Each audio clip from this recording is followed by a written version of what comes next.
सोनू नबी, दिलबर नबी, अफसर नबी, बेहतर नबी अल्लाह से तवांगे दिनो असा के नसीब कई ए असी आयु दे अंग्रेज कुत्ते जे पोया लगावतो।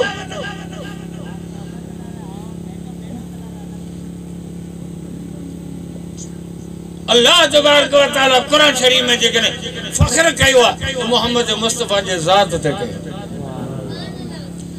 इते नए कोट में ओ मरद अली शाह आयो ओ तू वियो है मानी खादी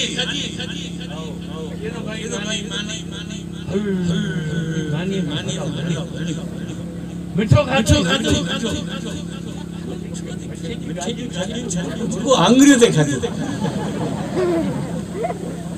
ये मानी मुंह ठाई हां ये मुंह ठाई आऊं बोरती है वडन वडन मानन जो मानी ठाईंदो है बोरती मानी ठाए हाने दसो पंजी वाखाने केड़े अंदाज में तो करे मुराद अली शाह मानी आऊं ठाई ये इमरान खान के कोई शेरवानी कोट पियो ना यो मुंह ठायो आऊं दर्जी है नवाज शरीफ के आऊं ठाई दिंदो वडन वाण जा कपड़ा आऊं सिलाई कंदो या बादशाह जा वजीरन जा आऊं वडो दर्जी है दसो हाने दर्जी पंजी वाखाने की वो करे बोरजी पंजी वाखाने की वो करे। अल्लाह जी जात सिज बिठायो चंद रे थंबे रे थुणी छपर तू छा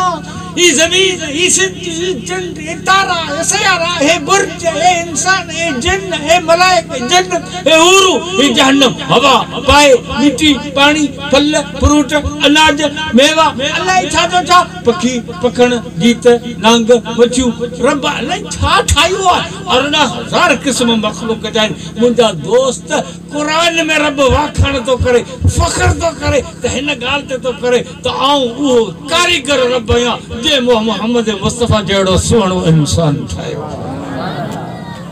हां रब फख्र तो करे खुदा पंजे खुदाई में मोहम्मद मुस्तफा सल्लल्लाहु अलैहि वसल्लम का वधिक बियो को हसीन इंसान पैदा ही कोन कयो जे हुस्न जा आशिक आयो त नबी सुणो अथव असी वध में इए चवंदासी ताला